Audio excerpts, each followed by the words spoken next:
किती 6 ते 7 दिवस महाविद्यालयाच्या दालनामध्ये गेल्या 6-7 दिवसांपासून या महाविद्यालयाच्या दालनामध्ये एक वेगळ्या प्रकारची प्रयोगशाळा, एक वेगळ्या प्रकारचं वर्कशॉप, एक वेगळ्या प्रकारचं शिबिर, एक वेगळ्या प्रकारचा उपक्रम पार पडतो आहे. खरं तर त्याचा आज समारोप होतो आहे असं न म्हणता एक चांगला प्रारंभ, एक चांगली सुरुवात तुमच्या आयुष्याची होते आहे असं म्हटलं तर वावगं ठरणार नाही. मला असं वाटतं की उद्घाटनाचं सत्र या नाट्यानं मी ज्यावेळी आलो त्यावेळी एक मेसेज या ठिकाणी दिलेला होता आणि तो मेसेज, तो संदेश आज काही एक प्रमाणात प्रत्यक्षात उतरल्याचा प्रत्यय मला आलेला आहे. तो संदेश काय होता, जे त्या दिवशी होते, तिथं मी एक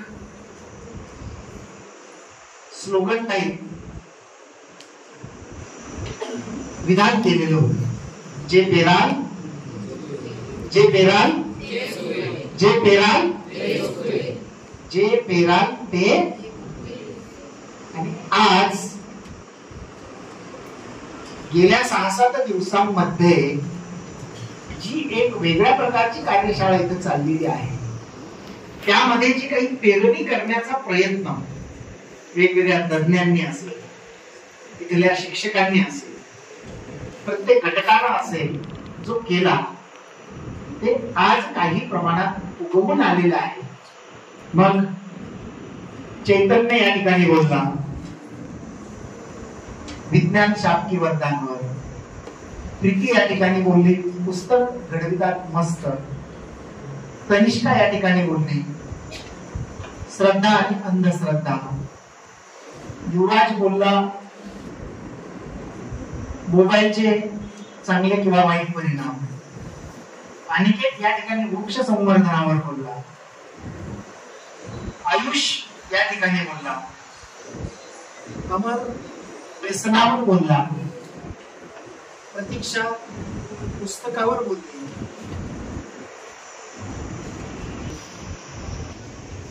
मांडत असताना मला पुन्हा तो संदेश आणि तो मेसेज आठवला. जे पेराल जे पेराल. बाग जगताप नावाचे एक प्रख्यात शिक्षण तज्ञ होते, ज्यांनी शिक्षणाच्या प्रक्रियेसंदर्भात एक भाष्य केलेलं आहे. शिक्षकाचं महत् कार्य काय असतं त्याच्यावर भाष्य केलेलं आहे. कवी बाबू बोरकरांनी त्या अनुषंगानं त्यांच्या एका कवितेमध्ये इतकी छान कल्पना मांडलेली आहे, इतका छान विचार मांडलेला आहे की शिक्षकाच्या पुढे येणारा जो विद्यार्थी असतो, जी विद्यार्थिनी असते, हा एक आपल्या पुढे असलेल्या किशोर वयातील, बाल वयातील, नव यौवनाच्या वाटेवर असलेल्या, यौवनात पदार्पण केलेल्या देखण्या हातांना निर्मितीचे डोहाळे लावण्याचं काम हे शिक्षकांना करावं लागणार आहे. नवनिर्मिती करण्याचे डोहाळे लागण्याचं काम हे शिक्षकांना करावं लागणार आहे. तर आणि तर उद्याच्या भारतामध्ये सुंदराचे सोहळे साजरे होऊ शकतात आणि शिक्षक हा एक शिल्पकार असतो आणि शिल्पकार एक नवी निर्मिती करत असतो. ओबड अशा दगडाला तो आकार देत असतो. आकार देत असतो म्हणजे तो काय करत असतो, जसा शिल्पकार त्याच्या संकल्पनेतील एक शिल्प, एक सुडोल अशा पद्धतीचं शिल्प, एक मूर्ती, एक आकार, एक सौंदर्य त्याच्या नजरेत असतं, त्याच्या दृष्टीत असतं, त्याच्या मेंदूत असतं, त्याच्या मनात असतं आणि तेवढाच तो फक्त त्या दगडामध्ये पाहतो आणि दगडामध्ये असलेल्या तेवढ्याच गोष्टीवर फोकस करून नको असलेला भाग तो काढून टाकतो चिमणी आणि हातोड्याच्या सहाय्यानं आणि त्याच्या नजरेतला आकार, त्याच्या नजरेतली आकृती फक्त तेवढी ठेवतो आणि ती ज्यावेळी आपण पाहतो आणि म्हणतो अरे काय सुंदर शिल्प आहे, अरे काय सुंदर कलाकृती आहे.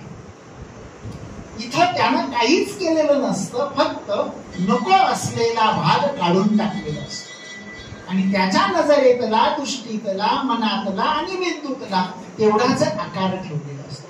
हेच काम शिक्षकाचं असतं. शिक्षकाला विद्यार्थ्यांच्या मनावरील अज्ञानाची जळवट काढायची असतात.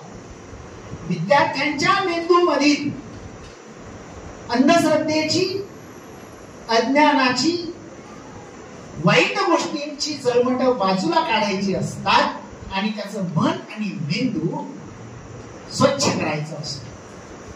एक सुंदर असा आकार असलेली मूर्ती त्याला साकार करायची असते आणि तेच खरं शिक्षकाचं काम असतं. शिक्षकाच्या हातून साकार होणारा विद्यार्थी ही उद्याच्या काळात एक नवी निर्मिती असते आणि जी नवी निर्मिती होत असते ती नवी निर्मिती म्हणजे सुंदराचा सोहळा असतो. कुठलीही नवी निर्मिती होत असताना वेदना असतात, कुठलीही नवी निर्मिती होत असताना वेदना असतात, कुठलीही नवी निर्मिती होत असताना कळा असतात. ह्या वेदना, ह्या कळा, ह्या वेदना सहन केल्याशिवाय सुंदर मूर्ती साकार होत असते. दगडाला चिमणी आणि हातोड्याचे घाव सोसावे लागतात तेव्हा त्याच्यातून सुंदर मूर्ती साकार होत असते. तसंच एखादं बाळ या पृथ्वी तलावर जन्माला येतं, ती निसर्गाची सर्वात सुंदर निर्मिती आपण मानतो, पण ते बाळ जन्माला घालणाऱ्या आईला 9 महिने आणि 9 दिवस ज्या वेदना सहन कराव्या लागतात, ज्या वेदना सहन कराव्या लागतात त्या फक्त त्या आईला माहित असतात आणि त्या आईनं जन्माला दिलेलं बाळ हे एक निसर्गाचा सुंदर आविष्कार मानला जातो आणि तुम्ही आम्ही सगळे हे असा सुंदर आविष्कार असलेली बाळ आहोत. मित्रांनो, career guidance and personality development असं एक वेगळं टायटल आपण या कॅम्पला दिलेलं होतं, या शिबिराला. याला आपण शिबिर असं म्हटलेलं होतं आणि मी त्याविषयी असं म्हटलं की शिबिर म्हणजे केवळ वर्गामध्ये जोडली जाणारी व्याख्यानं नव्हे, तर शिबिर म्हणजे ग्राउंडवर, फील्डवर, प्रत्यक्षामध्ये विद्यार्थ्यांमध्ये एक चैतन्य निर्माण करण्यासाठीचा प्रयोग आहे आणि नवा प्रयोग करणारी कार्यशाळा म्हणून दादा पाटील महाविद्यालयाकडे आज समस्त समाज आशेनं पाहतो की दादा पाटील महाविद्यालयात वेगवेगळ्या प्रकारचे शैक्षणिक प्रयोग केले जातात. विद्यार्थ्यांच्या भविष्याला आकार देण्यासाठी सातत्यानं वेगवेगळे उपक्रम या ठिकाणी राबविले जातात आणि त्या प्रत्येक उपक्रमांमध्ये एक कलात्मकता असते, एक नवनिर्मितीची ओढ असते, एक वेगळ्या पद्धतीचं हेतू आणि उद्दिष्ट असतं की उद्याच्या काळामध्ये एक समर्थ असा नागरिक साकार करणारा जो शिक्षक इथला आहे त्याच्या हातून इथून बाहेर पडणारी मुलं मुली ज्या आहेत त्या सक्षमपणानं, समर्थपणानं स्वतःचं आयुष्य जगावं त्यांनी आणि या देशाला आणि समाजालाही सशक्त आधार द्यावा. अशा पद्धतीचे विद्यार्थी साकार व्हावे खूप प्रयोग केले जातात. म्हणजे गटचर्चा नावाचा जो उपक्रम आपण राबवला त्याच्या संदर्भामध्ये मेजर डॉक्टर संजय चौधरी यांनी प्रास्ताविकामध्ये काय काय काय काय काय काय झालं म्हणजे अरेबिक्स पासून किंवा इथं असलेल्या रेणुपुरी अभयारण्याला क्षेत्र भेट दिल्यापासून किंवा परवा या ठिकाणी कालच या ठिकाणी काल परवा झालेल्या गटचर्चेमध्ये अनेकविध विषय की त्या विषयांवर हे बालवय बालमन काय विचार करतं, काय त्यांच्यामध्ये चर्चा होते, काय त्याच्याकडे कोणत्या दृष्टीनं पाहतात, पॉझिटिव्हनेस आहे की निगेटिव्हनेस आहे, कोणत्या भूमिकेतून ते विचार करतात आणि त्यांनी त्याची खुली चर्चा आपापसात करून या ठिकाणी बोलावं, या भूमिकेतून एक गटचर्चेचा विषय ठेवला. एवढंच नव्हे तर काल प्रत्यक्ष प्रात्यक्षिकांसह वेपन्स पासून तर अगदी राष्ट्र संरक्षणापर्यंतच जे एक ट्रेनिंग आहे ते या ठिकाणी प्रॅक्टिकली या ठिकाणी एनसीसी विभागात केलं गेलं. किंवा इथं कला आणि अभिनयाचे धडे घेऊन आपल्यातील कलावंत घडवावा या भूमिकेतून एक काम केलं गेलं. तुमच्यामध्ये सभेचा सभाधीटपणा यावा, एक स्टेज डेअरिंग यावं, या भूमिकेतून मग आत्ताचं एक प्रेझेंटेशन आपण केलं. एक समूह भावना आणि नेतृत्व गुण तुमच्यात यावे म्हणून त्या ग्रुपचा एक ग्रुप लीडर आणि त्यांच्यामध्ये एक लीडिंग चर्चा याच्याविषयी बोललं गेलं. हे सगळं होत असताना गटचर्चेचे विषय तुम्ही पहा, हे सगळे जगण्याचा धर्म शिकविणारे, जीवनाचा धर्म शिकवणारे. आत्ताच्या वास्तवामध्ये विद्यार्थ्यांना पुढे जाण्यासाठी आधी त्यांचा मेंदू सशक्त होणं आवश्यक आहे, मन सुदृढ होणं आवश्यक आहे, त्यांचा कॉन्फिडन्स डेव्हलप होणं आवश्यक आहे आणि त्याच्यासाठीचा प्रयोग म्हणजे हे शिबिर होते. या शिबिराचा समारोप होत असताना हे काही तुमचे मित्र मैत्रिणी बोलल्या इथे खूप चांगल्या पद्धतीनं पॉझिटिव्हली तुम्ही आपलं बोलणं मांडलं.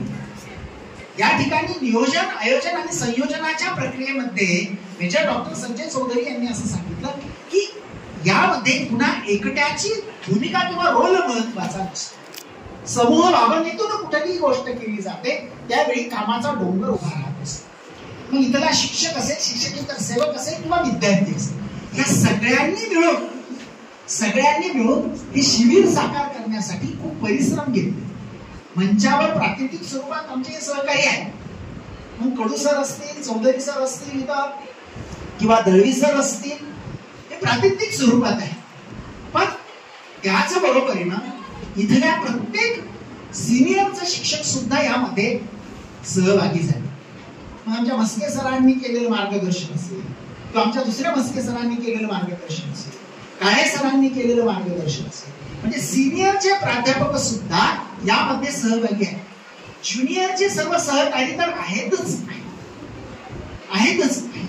आणि मग 10वीच्या वयोगटामध्ये वावरणाऱ्या मुलांसाठी आपण एक काहीतरी वेगळं करावं या भूमिकेतून आणि पालकांची एक सुप्त मागणी आमच्याकडे जी असते त्या भावनेतून आपण हा उन्हाळ्यातला एक उपक्रम घेतो. मला या निमित्तानं रामायणातील एका गोष्टीची आठवण झाली. म्हणजे रामायणामध्ये ज्यावेळी सीतेचं हरण करून तिला लंकेत नेलेलं असतं आणि तिचा शोध घेत असताना ज्यावेळी तिला अशोकवनात ठेवलेलं आहे आणि आपल्याला आता तिला आणायला जायचं आहे, या भावनेतून प्रभू श्रीराम असेल, लक्ष्मण असेल किंवा हनुमान असेल यांच्यासह एक वानर सेना ज्यावेळी जायला निघाली, मधल्या काळामध्ये त्यांना एक मोठा समुद्र लागला आणि आता हा समुद्र पार करायचा आहे, पलीकडे जायचं आहे. त्या काळामध्ये तर काही अशा पद्धतीनं विमानानं वगैरे जाण्याची सोय नाही. एकट्या हनुमानाशिवाय दुसरा कोणीही तिकडं हवेतून जाऊ शकत नाही. मग मध्ये सेतू आपण बांधला पाहिजे आणि मग त्यासाठी एक सेतू बांधण्याची कल्पना पुढे आहे.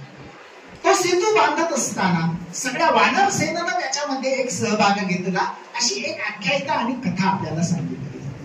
आणि मग प्रत्येक वानर सेनेतल्या वानरानं एक मोठा दगड त्याच्यावर श्रद्धापूर्वक श्रीराम लिहून त्यात टाकला आणि तो तरला, अशी एक कहाणी सांगितली. आणि हे सगळं चालू असताना एक छोटीशी खार, छोटे छोटे मातीचे कण, बारीक खडे त्यामध्ये टाकण्याचा प्रयत्न करत होते. मधल्या काही चिरा आणि वेगा जे आहेत तो बुजवण्याचा प्रयत्न करत होते. बाकीचे वानर त्या खारीच्या ह्या सगळ्या चाललेल्या धडपडीकडं छतबीपणानं हसत होते, टिंगल टवाळी करत होते. एवढीशी खार, एवढे बारीक कण टाकते, आम्ही एवढे मोठे दगड टाकतो आहोत, आम्ही हा सेतू बांधतो आहोत, हिच्याच्यानं काय होती, असं काय पद्धतीत काम करते आणि सगळे तिची टिंगल टवाळी करत होते. खारीचं काम आपलं चालूच आहे, ती तिच्या पद्धतीनं धडपडते. पण हा चाललेला डायलॉग, हे चाललेलं सगळं टोचून बोलणं हे प्रभू श्रीरामांनी ऐकलं आणि त्यांनी त्या खारीला उचलून तळ हातावर घेतलं. तळ हातावर घेतलं आणि मग त्या वानरांसमोर जाऊन प्रभू श्रीराम म्हटले की मित्र, खारीचं हे चाललेलं काम जे आहे ना, हे छोटस आहे, नक्कीच आहे, पण जगामध्ये छोटं किंवा मोठं असं काम महत्वाचं नसतं. प्रत्येक काम हे प्रतिष्ठेचं असतं. प्रत्येक काम हे इतकंच महत्वाचं असतं आणि ते करण्यासाठी जसे तुमचे या ठिकाणी असलेले परिश्रम महत्वाचे आहेत. तुम्ही मोठे मोठे दगड या ठिकाणी टाकून हा सेतू बांधत आहात, ही मोठीच गोष्ट आहे, पण त्या छोट्याशा खारीचा चाललेला छोटासा प्रयत्न तोही तितकाच मोलाचा आहे, तोही तितकाच महत्वाचा आहे. भलं ती फार मोठा दगड नाही उचलू शकत, पण तिचं काम हलकं नाही, तिचं काम छोटं नाही, तिचंही काम आणि तिचेही प्रयत्न महत्वाचे आहेत. ह्या सगळ्या माग प्रामाणिकपणाची भावना आहे, निष्ठेची भावना आहे. मला हे सगळं करायचं आहे ही तिचा प्रांजळपणा आहे आणि ती तिच्या पद्धतीनं धडपडते आहे, ते महत्वाचं आहे. आणि तुमच्या सर्वांच्या प्रयत्नातून, तिच्या छोट्याशा त्या सहकार्यातून हा सेतू उभारला जाणार आहे की ज्याच्यावरून आपल्याला पलीकडे जायचं आहे. आणि सामूहिक प्रयत्नाचं ते फलित असणार आहे. तेव्हा कुठलीही गोष्ट साकार होत असते ती सामूहिक प्रयत्न. यामध्ये केवळ काही शिक्षकच असतात असं नव्हे, तर सगळेच असतात. आणि एखाद्या शिक्षकाचा नाही त्याच्यामध्ये मेजर सपोर्ट मिळाला तरी सेतू पूर्ण व्हायचा तो होणारच आहे, शिबिर आपलं संपन्न व्हायचं ते होतच आहे. आणि या सगळ्या सामूहिक प्रयत्नातूनच तो रामसेतू साकार होतो. आणि मग तो साकार झाल्यानंतर एक मन प्रचलित झालेला खारीचा काय, खारीचा वाटा, की काही नाही, माझा एक छोटासा खारीचा वाटा मी देतो आहे. आणि या जगामध्ये कुणाचंच कुणावाचून कधीच अडत नसतं. आपला मार्ग हा आपल्याला चालायचा असतो. बाळांनो, आम्ही 6, 7, 8 दिवस ठीक आहे, काही एक तुमच्यामध्ये कॉन्फिडन्स यावा म्हणून काही एक प्रयत्न केले. शेवटी पुढील मार्गक्रमण हे तुम्हाला करायचं, पुढील वाटचाल ही तुम्हाला करायची.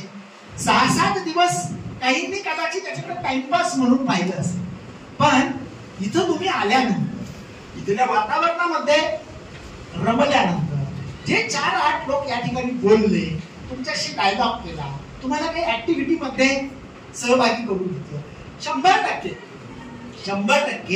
काही नाही तर किमान एक 2-5% कॉन्फिडन्स तुमचा डेव्हलप झाला असता, याची मला पूर्ण खात्री आहे. तुमच्या आत्ताच्या बोलण्यातून ते जाणवत आहे. तुम्ही जे इथं पुढे येऊन बोललात त्याच्यातून हे समजत आहे. आता यानंतर तुम्ही परत घरी जाणार आहात. परत घरी गेल्यानंतर पुन्हा काय आहे, आता कसा वेळ काढायचा, कसा वेळ खर्च करायचा, असा प्रश्न तुमच्या पुढे. आणि म्हणून हा आपण मधल्या टप्प्यावर हा उपक्रम काय घेतला, तर याच्यातून तुम्ही काहीतरी एक संदेश घेऊन जावा, काही मेसेज घेऊन जावा.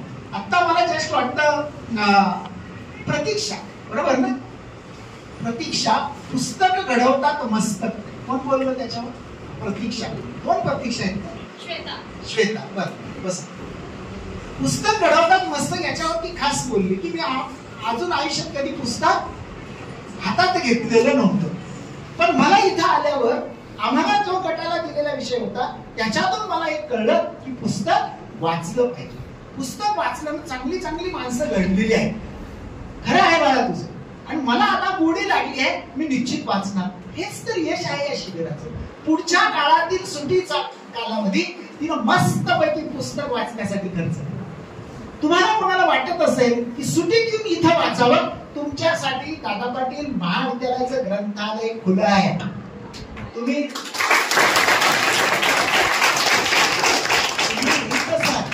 रीतसर या ग्रंथालयामध्ये नाव नोंदणी करा. मोफत तुम्हाला पुस्तक वाचायला दिलं जाईल. गोष्टीचं लाभो, चरित्र लाभो, आत्मचरित्र लाभो. उमेश घेऊलीकर जसं म्हटले की मोठ्या माणसांची चरित्र आणि आत्मचरित्र या वयात वाचा. ती माणसं कशी घडली, ती माणसं कशा पद्धतीनं मोठी झाली, ती एका रात्रीत झालेली नाहीये. त्याचे अनुभव त्यांच्या पुस्तकांमध्ये आहेत अशी पुस्तकं वाचा. मी पण तुम्हाला आमचा बाप आणि आम्ही या पुस्तकाचा रेफरन्स दिला. ही पुस्तकं जर या वयात वाचली, तुम्ही एक दिवस आयुष्यात फार मोठे झालेला असणार आहात, 100% झालेला असणार आहे. तुमच्यासाठी दादा पाटील महाविद्यालयाचं ग्रंथालय आणि वाचनालय सुट्टीत सुद्धा खुलं आहे. तुम्ही तसं नाव नोंदणी करा, तिथं आपलं आय कार्ड आहे किंवा आधार कार्डची झेरॉक्स ना, मोफत पुस्तक मिळेल. अट एकच, पुस्तक घरी नेता येणार. तुम्ही 4 तास बसा, 2 तास बसा, दिवसभर बसा, सकाळी 10 ते अगदी किंवा 9 ते 4 वाजेपर्यंत अजिबात अडचण नाही. घरून डबा घेऊन या, पण डबा घेऊन येता तेव्हा घरच्यांना विश्वास द्या, तुम्ही ग्रंथालयातच येतात, ग्रंथालयातच बसत आहात, ग्रंथालयातच पुस्तक वाचत आहात.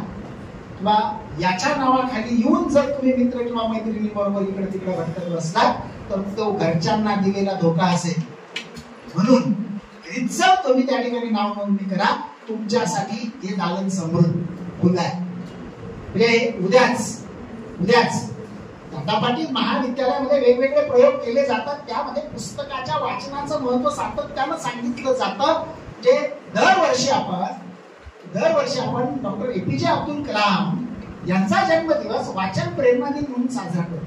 त्या दिवशी विद्यार्थ्यांना ग्रंथालयामध्ये येण्याचं आव्हान केलं जातं, पुस्तक घेण्याचं आव्हान केलं जातं, तिथं पुस्तक वाचायला सांगितलं जातं, वाचलेल्या पुस्तकावर लिहायला सांगितलं जातं, तुम्हाला त्या पुस्तकातून काय कळलं ते कागदावर उतरवायला सांगितलं जातं. ही प्रक्रिया आहे घडण्याची, सृजनाची, निर्मितीची. तुम्ही असे तसे अचानक तयार होत नसतात, या प्रक्रियेतून तुम्ही तयार होत असतात. तर तो दिवस आपण अत्यंत उत्तम पद्धतीने घेत असतो. त्याचबरोबर या संपूर्ण जगाला आश्चर्यचकित करणारं जे एक व्यक्तिमत्व आहे, प्रकांड पंडित विद्वत्ता असलेलं जे व्यक्तिमत्व आहे, जगाला ज्याचा हेवा वाटावा आणि भारतीयांना ज्याचा अभिमान वाटावा, आणि ज्यांनी उभी हयात वाचन, व्यासंग, ज्ञान आणि समाज प्रबोधन यासाठी खर्च केला, ज्यांचा जन्मदिवस आपण 14 तारखेला साजरा करत असतो, असे भारतीय राज्यघटनेचे शिल्पकार महामानव डॉक्टर बाबासाहेब आंबेडकर हे भारताचं एक रत्न आहे. आणि त्यांनी जे काही आयुष्यावर व्यासंग केलाय त्याला अभिवादन म्हणून आपण दरवर्षी 14 त्यांचा जन्मदिवस असल्यामुळं या जयंतीच्या निमित्तानं 14 तास अखंड वाचन नावाचा प्रयोग घेतो, उपक्रम या ठिकाणी आपण घेतो. आणि तो उपक्रम आपण उद्या ठेवलेला. उद्या सकाळी 9 वाजता याच ग्रंथालयामध्ये इथल्या वाचन कक्षामध्ये आपण मुलांना पुस्तकं देणार आहोत. त्या दादा पाटीलची ही मुलं असणार आहे, स्पर्धा परीक्षेची मुलं असणार आहे, तुम्हालाही संधी आहे. ज्यांना उद्या येऊन ग्रंथालयात वाचायचं आहे त्यांनी रीतसर नोंदणी करा. तिथं वाचन कक्षामध्ये बसून वाचा, खूप वाचा. जर वेळ पुरली नाही तर घरी पुस्तक नेऊन ते वाचून पूर्ण करून आणा. पण वाचलेल्या पुस्तकावर तुमच्या प्रतिक्रिया 1 पानाच्या 500 शब्दामध्ये द्यायची. दरवर्षी हा उपक्रम आपण घेतो, तो उद्या आहे, त्याचंही मी या ठिकाणी या निमित्तानं निमंत्रण देतो. ह्या विषयावर मी जास्त भरभरून का बोलतोय खरं सांगू का, मी आज तुमच्या पुढे या ठिकाणी जो उभा आहे तो आहे फक्त पुस्तकांमुळेच. जर योग्य वेळी योग्य वयात माझ्या हातात पुस्तक आलं नसतं, माझ्या हातात वृत्तपत्र आलं नसतं, तर कदाचित मी तुम्हाला हॉटेलमध्ये काम करणारा कामगार दिसलो असतो. पण माझ्या हातामध्ये 11वी 12वीला असताना काही पुस्तकं आहेत. सकाळ नावाचा पेपर आहे, तो वाचण्याची गोडी मला माझ्या शिक्षकांनी दिली. आणि त्याच्यानंतर मीना गवाणकर यांचं एक पुस्तक माझ्या हातात, खूप छान आहे ती गोष्ट. एक होता कारवर नावाच्या जगतविख्यात तज्ञाची, वैज्ञानिकाची, की कसा हा कारभार घडला त्याची ती गोष्ट ती वाचली आणि मी झपाटून गेलो. आयुष्यात आता म्हटलं मागे वळून पाहायचं नाही. त्याच्यानंतर पुस्तकं वाचत राहिलो आणि वाचत राहिलो, घडत राहिलो आणि घडत राहिलो. असा घडलो की त्यावेळेस मी स्वप्न पाहिलं होतं की मी ज्या क्षेत्रात पदार्पण करेन त्या क्षेत्रातल्या अत्युच्च स्थानापर्यंत मी जाऊन पोहोचेन. ज्ञानाच्या क्षेत्रामधल्या अत्युच्च पदवीपर्यंत मी जाऊन पोहोचेन. आणि त्याचा पाठलाग करत असताना मी शिक्षण क्षेत्र माझ्या म्हणजे निवडलं. शिक्षण क्षेत्रामध्ये आल्यानंतर शिक्षकी पेशातली सर्वात शेवटची जी पोस्ट असते प्रोफेसर, आणि प्रशासनातली सर्वात शेवटची पोस्ट असते ती प्रिन्सिपल, ती मला मिळत गेली. माझ्या कामातून, माझ्या अनुभवातून, माझ्या ज्ञानातून, माझ्या व्यासंगातून मला तिथपर्यंत त्या गोष्टीनं आणून ठेवलं. एवढेच नव्हे तर पदव्यांच्या बाबतीमध्ये 10वीला नापास झालेला हा मी आहे. मी हे सगळं का करतोय बाळांनो लक्षात घ्या. 10वीच्या पोरांसाठी हे मी का केलंय? मी स्वतः ठेच खाल्लेली आहे. माझी 2 वर्ष वाया गेलेली आहे आणि त्याच्यातून मी खूप धडा घेतलाय की आता नाही मी शिक्षणाच्या क्षेत्रामध्ये अत्युच्च स्थानावर पोहोचेल.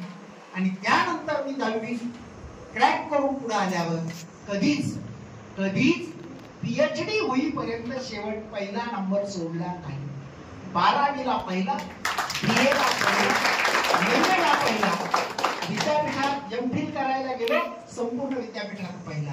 आणि PhDचा थीसिस सबमिट झाल्यावर थीसिस मध्ये सुद्धा पहिला. आणि या क्षेत्रात शेवटची PhD पदवी हे मी गर्व म्हणून सांगत नाही, ताठा म्हणून सांगत नाही. ताठा म्हणून सांग की कोशिश करने वालों की कभी हार नहीं, कोशिश करने वालों की कभी हार नहीं होती, हा संदेश आहे. आणि मोठ्या मोठ्या लोकांना ज्या पद्धतीने पुस्तकांनी घडवलं तसंच मला घडलं.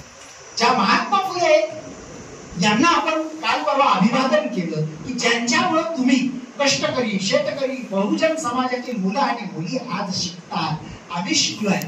त्या महात्मा फुले यांना आपण काल परवा अभिवादन केलं. त्यांच्या आयुष्याला टर्निंग पॉइंट कोणी दिला? पुस्तकाने दिला. राईट्स ऑफ द मॅन नावाचं पुस्तक त्यांच्या वाचनात आलं, चरित्र त्यांच्या वाचनात आलं. आणि मला लोकांसाठी लढलं पाहिजे, मला लोकांसाठी जगलं पाहिजे, मला लोकांसाठी संघर्ष केला पाहिजे, त्यांच्या जीवनामध्ये ज्ञानाचा प्रकाश पोहोचवला पाहिजे, हा धडा त्यांना मिळाला. आणि राईट्स ऑफ द मॅन या पुस्तकानं महात्मा फुल्यांचं जीवन बदलून टाकलं. ज्या डॉक्टर बाबासाहेब आंबेडकरांना आपण अभिवादन करण्यासाठी उद्या एकत्र येत आहोत आणि 14 तास अखंड वाचन करणार आहोत, त्यांचं जे काही कर्तृत्व आहे की जे संपूर्ण जगाला वळवून टाकणार आहे, त्या डॉक्टर बाबासाहेब आंबेडकरांना 4थीला असताना त्यांच्या गुरुजींनी, तिरुस्कर गुरुजींनी एक छोटंसं पुस्तक भेट दिलं. एवढा चमचमीत हुशार पहिला नंबरवाला आहे म्हणून पुस्तक दिलं. ते होतं बुद्ध चरित्र. आणि ते वाचलं आणि डॉक्टर बाबासाहेब आंबेडकरांचं आयुष्य झपाटलं. तिथून त्यांनी जो काही ज्ञानाचा, व्यासंगाचा पाठलाग केला आणि पुढं लंडन मध्ये शिकत असताना सुद्धा अर्धपोटी राहून, एक वेळ उपाशी राहून मिळणाऱ्या स्कॉलरशिपचे पैसे पुस्तकासाठी खर्च केले. जेव्हा पदवी घेऊन भारतात आले तेव्हा एक जहाज भरून पुस्तकं आणावी लागली. आणि ज्यांनी पुस्तकांसाठी स्वतःचं घर बांधलं त्या डॉक्टर बाबासाहेब आंबेडकरांना आपण ज्ञानाच्या आणि विद्वत्तेच्या क्षेत्रातले सर्वोच्च मानलं. यांच्या आयुष्याला कलाटणी मिळाली पुस्तकांनी. किती उदाहरणं द्यायची. जेवढी मोठी माणसं या आयुष्यात झालेली आहेत ती पुस्तकाच्या वाचनामुळे झाली. हे वाचनाचं मूल्य तुम्हाला कळावं. मोबाईल सारख्या अत्यंत फालतू बोगस गोष्टींच्या आहारी न जाता पुस्तकाशी मैत्री करावी. तीच तुमच्या आयुष्यामध्ये परिवर्तन करणार आहे, तुम्हाला उंचीवर नेणार आहे. म्हणून या शिबिरात आपण तो एक विषय दिला. तुमच्या ह्या सहकारी मित्र मैत्रिणींना त्याच्यातून जर गोडी लागली असेल, ओढ लागली असेल, तर ते या शिबिराचं फलित आहे असं मी समजतो. किती गोष्टींवर तुम्ही विचार केला. जे काही 7-8 ग्रुप तयार झाले त्या ग्रुपला विचार करावा लागला, डोक्याला ताण द्यावा लागला, डोक्याला ताण देऊन बोलावं लागलं, कुठे मोबाईलवर जाऊन गुगल सर्च करावं लागलं. करावं तर लागलं ना. तुम्ही मेंदूला कामाला लावा, मेंदू पळायला सुरुवात होईल. तुम्ही मेंदूवर गंज चढू द्या, मेंदू तसाच सुस्त राहतो. म्हणून मेंदूला काम लावायचं असेल तर जसं शरीराला काम लावलं की शरीर हालचाल करतं आणि चैतन्य येतं, तसं मेंदूला काम लावलं की मेंदू तल्लख होतं. आणि हे काम असतं विचाराचं, चिंतनाचं, वाचनाचं, व्यासंगाचं.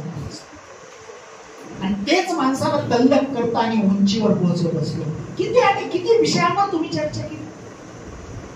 तुम्ही झाडांवर चर्चा केली, वृक्ष संवर्धनावर चर्चा केली. या महाविद्यालयामध्ये बोलकी झाडं हा प्रयोग राबवला जातो. माहित आहे, कोणीतरी बोललं झाडांवर, वृक्ष संवर्धनावर, आम्हाला ह्या परिसर खूप भारी वाटतं. आम्ही दुष्काळात नाही आहोत, पण इथं आल्यावर तो दुष्काळ आहे असं वाटतं. अहो, इथं झाडांना लहान बाळासारखं जपलं जातं. जर झाडाचं नुकसान एखाद्यानं केलं तर कदाचित मी हात सुद्धा उगारलेला आहे नाही. ही वस्तुस्थिती आहे. कारण झाडांना आम्ही बाळ समजतो. ही झाडच आपल्याला उद्याच्या काळात जगवणार आहे. म्हणून इथं बोलकी झाडे नावाचा प्रयोग राबवला जातो. ही प्रयोगशाळा आहे बाळांना. आणि हे सगळं तुम्हाला माहीत का झालं ते इथं आल्यामुळे. विज्ञान शाब्दिक वर्तन आहे, व्यसनाधीनता आहे, किती आणि किती गोष्टी. व्यसन चांगलं की वाईट हा खूप वादाचा विषय. चांगल्या गोष्टीचं व्यसन चांगलं असतं आणि वाईट गोष्टीचं व्यसन हे वाईट असतं. हा साधा सिद्धांत आहे. मोबाईलचं व्यसन असणं, सवय असतं वेगळं आणि व्यसन असतं. आपण जेव्हा मोबाईलच्या खूप आहारी जातो तेव्हा आपण त्याच्या व्यसनात अडकलेलो असतो. आणि योग्य वेळ आपल्याला मोबाईल मधून बाहेर पडायचं कळतं तेव्हा आपण जिवंत असतो, जागे असतो. तेही व्यसनच आहे. व्यसन म्हणजे फक्त नशापान वगैरे वगैरे नाही, तेही एक व्यसन आहे लक्षात. आणि असं तुमचं वय आहे, विसरत्या वाटेवरून तुम्ही चालला. आत्ताचं वय हे विसरत्या वाटेवरून कधी पाय बसवून खाली पडाल सांगता येत नाही. कुठल्याही कारणाला पाय बसवून पडाल. मग ते व्यसनाच्या बाबतीत असेल, मोबाईलच्या बाबतीत असेल, किंवा नको त्या वयात नको त्या गोष्टीच्या आहारी जाऊन असेल. हे वय निसर्गाच्या वाटेवरून चालणार आहे. ते योग्य वेळी तुम्हाला सावरावं म्हणून आम्ही हा प्रयोग केला. या महाविद्यालयात त्याच्यासाठी सातत्याने प्रयोग केले जातात. मी मागेही सांगितलं, कर्मवीर व्याख्यानमाला नावाची व्याख्यानमाला आपण सुरू केली 3 दिवसांची. महाराष्ट्रातले टॉपच्या टॉप जे काही लोक आहेत, करिअरच्या बाबतीत गायडन्स करणार आहेत किंवा मानसिक आरोग्याच्या बाबतीत आपल्याला मोटिवेशनल देऊन लेक्चर देऊन उभा करणारे आहेत, प्रेरणा देणारे आहेत, किंवा स्पर्धा परीक्षेच्या समोर किती आणि किती विषयांवरची ही व्याख्यान असते. ही कर्मवीरांच्या नावानं चालवलेली व्याख्यानमाला या महाविद्यालयात. जयंती महोत्सवाच्या निमित्तानं चांगले चांगले लोक येऊन या ठिकाणी मार्गदर्शन. आपण 14 तारखेला सकाळी 8 वाजता शारदाबाई पवार सभागृहात एक व्याख्यान घेतो. ही सातत्यानं होणारी आहेत व्याख्यान. सातत्यानं हे केलं तर मुलं घडणार आहे याची आम्हाला खात्री आहे. आता केलं आणि वर्षानं परत आठवलं, जयंती आज साजरी केली, वर्षानं परत साजरी करायला आलो, त्या जयंतीला काय अर्थ नाही. या जयंतीच्या निमित्तानं दिलेला विचार वर्षभर जिवंत ठेवायचा असेल तर वेगवेगळे उपक्रम घेतले पाहिजे. म्हणून सातत्यानं प्रयोग आहे. सोमवारी आपण व्याख्यान घेतो आहोत, तिथं थांबतो आहोत असं नाही. तिथून पुढे परत आहेच आपला प्रवास. हे महाविद्यालय ही संस्काराची शिदोरी देणारं असावं, एक घडविणारी कार्यशाळा असावी, यासाठी हे प्रयोग आहे. महाराष्ट्रात असं एकही महाविद्यालय नाही जिथं विद्यार्थी आणि शिक्षक म्हणून एक कीर्तन महोत्सव घेतो. हे तुम्हाला माहित नसेल तर आता एप्रिल अखेरीस किंवा जूनच्या पहिल्या दुसऱ्या आठवड्यात आषाढी वारीला जोडून आपण 5 दिवसाचा एक कीर्तन महोत्सव. मुलंच येतात, विद्यार्थी आणि शिक्षक एकत्र येतात आणि तो महोत्सव घेतात. कीर्तन करणारे विद्यार्थीच असतात, त्यांना साथ देणारे विद्यार्थीच असतात, शिक्षक त्यांच्या पाठीशी असतात. किती संस्काराचा. आपण सगळे महाराष्ट्रातल्या ग्रामीण भागात आले आणि पंढरीच्या विठ्ठलाचे वारकरी आहोत. प्रत्येकाच्या घरात ही परंपरा आहे गेल्या 700 वर्षांपासून. आणि मग आपण हा महोत्सव घेतो. इतका सुंदर असा तो उत्सव चाललेला असतो. एक संस्काराचा एक वेगळ्या पद्धतीचा महिमा त्यावेळेस या ठिकाणी निर्माण. असं महाविद्यालय अख्ख्या महाराष्ट्रात नाही जिथं असा कीर्तन महोत्सव विद्यार्थी आणि शिक्षक मिळून एकत्र. किती आणि किती आहे तो गोष्टी. मी ज्या सृजनाचा आविष्कार तुम्हाला सांगितलं की देखण्या हातांना निर्मितीचे डोळे लागावे म्हणजे तुम्ही प्रचंड हुशार आहात, प्रचंड बुद्धिमान आहात. निसर्गानं प्रत्येकाला दिलेली असते तेवढीच बुद्धी तुम्हाला, प्रतिभा तुम्हाला. तुमच्याकडे खूप आयडिया आहे आणि याच वयात खूप आयडिया असतात. आता आम्ही म्हातारे झालो, आता आमच्या आयडिया बोधट झाल्या, आता आम्हाला नवीन सुचायचं बंद झालंय. पण तुम्ही ताजे तवाने आहात, प्रचंड आयडिया तुमच्या डोक्यात, मेंदूत. त्या आयडियाला आम्ही बाहेर काढतो आणि त्याचा आविष्कार करायला लागतो. म्हणून आयडियाचा आविष्कार नावाचा उपक्रम घेतला जातो की जिथं मुलांना त्यांच्या आयडिया कागदावर प्रॅक्टिकल मध्ये वस्तू स्वरूपात साकार करण्याची संधी दिली जाते. तर हा आयडियाचा आविष्कार सारखा उपक्रम किती आणि किती आहे. या मुलींना सशक्त करण्याची आज गरज आहे. सगळ्यात मोठा प्रश्न या महाराष्ट्राला भेडसावतो आहे अल्पवयीन मुलींवर होणारे अत्याचार आणि अल्पवयीन मुलींचं पळून जाण्याचं वाढलेलं प्रमाण भयानक आहे. कारण या वयात काहीच कळत नसतं, आयुष्य म्हणजे काय समजत नसतं आणि नको त्या वयात ह्या मुली भरडल्या जातात. पालकांपुढचा एक चिंतित करणारा हा विषय, आई वडिलांच्या पुढचा हा चिंतित करणारा विषय. या महाविद्यालयात मुलींना सशक्त करण्यासाठी मानसिक दृष्ट्या, बौद्धिक दृष्ट्या तेजस्विनी मंच नावाचा एक मंच आपण चालवतो, जो फक्त महिलांचं सशक्तीकरण हा मंत्र जपायचं काम करतो. त्या पद्धतीचे वेगवेगळे उपक्रम घ्यायचं काम इथं केलं जातं. मानसिक समुपदेशनापासून तर सामाजिक प्रबोधनापर्यंतचे कार्यक्रम घेतले जातात. किती कार्यक्रम तेजस्विनी महोत्सवा अंतर्गत आपण घेतो, किती कार्यक्रम. म्हणजे वीरपत्नी आणि माता सन्मान सोहळ्यापासून तर अगदी तुमच्या गंगा भागीरथी उत्सव समारंभापर्यंत किती आणि मग मुलींना तू मुलगी आहेस याची जी सतत जाणीव करून दिली जाते, तशीच मी मुलगी आहे पण त्याच बरोबरीने मी एक सबला सुद्धा आहे याची जाणीव करून देणारा हा तेजस्विनी महोत्सव. किती कार्यक्रम आणि प्रयोग सांगूया महाविद्यालयात राबविले जाणारे, जे व्यक्तिमत्व घडविण्यासाठी असतात, तुमचं व्यक्तिमत्व साकार करण्यासाठीचे असतात. आणि मग दर 3 जानेवारीला होणारा या ठिकाणचा शिक्षिका साहित्य संमेलन नावाचा प्रयोग आहे की ज्यामध्ये महाविद्यालयातल्या सगळ्या मुली आणि शिक्षिका आणि महाराष्ट्रातल्या 500-700 शिक्षिका सहभागी. आणि शिक्षिकांना अत्यंत सन्मानाची वागणूक मिळावी आणि त्यांनी आपण शिक्षिका आहोत, सावित्रीबाईंचं जे काही ऋण आपल्यावर आहे त्याचा बोध व्हावा म्हणून एक साहित्य संमेलन इथे घेतलं. अशा अनेक गोष्टी या महाविद्यालयामध्ये राबवल्या जातात. आणि बाळांनो, एक आणखी महत्वाचं आहे, शेवटी असं म्हटलं जातं की सैन्य हे पोटावर चालत असतं. या सगळ्या गोष्टी आहेत. मन सशक्त होईल, मेंदू तल्लख होईल, पण पोटाचं काय. आजच्या काळामध्ये तोही प्रश्न फार महत्वाचा आहे. शिक्षणाला आम्ही समृद्ध होऊ, पण आमच्या रोजगाराचं काय. आणि मग रोजगाराच्या अनुषंगानं या महाविद्यालयानं राबविलेला एक प्रयोग आहे आणि त्या प्रयोगाला आम्ही स्किल इन्हान्समेंट प्रोग्राम असं म्हटलेलं आहे, STC प्रोग्राम असं म्हटलेलं आहे.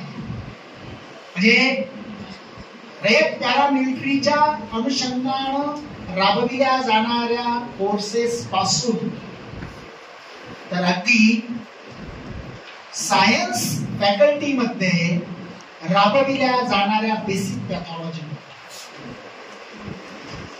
28 प्रकारचे शॉर्ट टर्म कोर्सेस महाविद्यालयात चालवले. त्या फॅकल्टीच्या गरजेनुसार त्या फॅकल्टीसाठी कोर्सेस आहेत.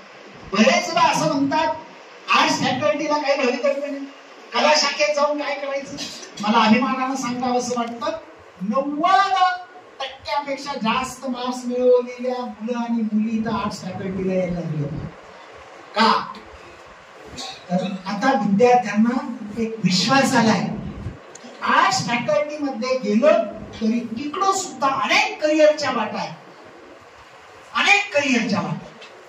MCBC मध्ये जाऊन जो काही कोर्स आहे तो केला, त्याच्यात अनेक करिअरच्या वाटा आहेत. कॉमर्स मध्ये गेल्यावर सुद्धा करिअरच्या अनेक वाटा आहेत. सायन्स मध्ये तर आम्हाला माहीतच असतात त्या कोणी सांगायची काय गरज नसते तरी त्याच्याही संदर्भात प्रबोधन आहे. आणि मग त्या फॅकल्टीला येणाऱ्या मुलांना दिशा दाखवली जाते. तुम्हाला या क्षेत्रात जात आहे, या क्षेत्रात जात आहे, या क्षेत्रात जात आहे, या क्षेत्रात जात आहे, त्याच्या संदर्भातलं एक बेसिक नॉलेज इथं दिलं जातं, स्किल इथं दिलं जातं. हा अत्यंत दूरदर्शी प्रोग्राम आहे आपला, जो ज्युनियर कॉलेजला आपण राबवतो. सिनियरला पण राबवतो पण ज्युनियरला राबवतो. आणि एसटीसी प्रोग्राम किंवा स्किल इन्हान्समेंट प्रोग्राम जो आहे तो या महाविद्यालयाचा एक अत्यंत माइलस्टोन प्रोग्राम आहे मला, जो आयुष्याची दिशा दाखविण्यासाठी अत्यंत महत्वाचा ठरलेला आहे. तर अशा अनेक प्रयोगांची शाळा म्हणजे दादा पाटील महाविद्यालय. या दादा पाटील महाविद्यालयाच्या प्रांगणामध्ये हे शिबिर हा एक प्रयोग आहे आणि त्या प्रयोगाच्या माध्यमातून इथं विद्यार्थ्यांना घडवायचं काम केलं जातं, बिघडलेल्याला दुरुस्त करण्याचं काम केलं जातं. आणि त्यासाठी मग हे जे काही वेगवेगळे प्रयोग केले जातात त्यात तुम्ही 6-7 दिवस गटचर्चा पाहिली किंवा साईड व्हिजिट पाहिली, हे सगळं तुम्ही केलंय, प्रत्यक्ष पाहिलंय. हीच व्यक्तिमत्व घडविणारी कार्यशाळा आहे. आणि याच्यातून तुम्ही योग्य तो बोध घेतला असेल, योग्य तो संदेश घेतला असेल, योग्य ती प्रेरणा घेतली असेल याची मला खात्री आहे. तुमच्या आत्ताच्या मनोगतातून ते कळलं आहे, ते लक्षात येत आहे. आणि पाहूया तुम्ही किती पुस्तकांची मैत्री करताय, तुम्ही किती क्रीडांगणाची मैत्री करताय. दादा पाटील महाविद्यालयाचं हे दालन तुमच्या स्वागतासाठी नेहमीच तयार आहे. तुम्हाला कुणाला वाटलं की ग्रंथालयात येऊन 4 पुस्तकं वाचावी, सुट्टीच्या काळात इकडं तिकडं उन्हातानात रुंदण्यापेक्षा इथं सावलीत येऊन वाचावं, तर तुमच्यासाठी आम्ही तयार आहोत. आणि त्या निमित्तानं या शिबिराचा हा समारोप होत असताना मी पुन्हा एकदा या शिबिरामध्ये सहभागी झालेला 100% योगदान दिलेल्या सर्वांचं, तुम्हा सर्वांचं, पार्टिसिपंट्स जे आहेत त्यांचं सुद्धा महाविद्यालयाच्या वतीनं खूप खूप अभिनंदन करतो.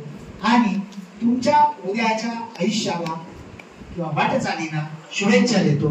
धन्यवाद. जय हिंद, जय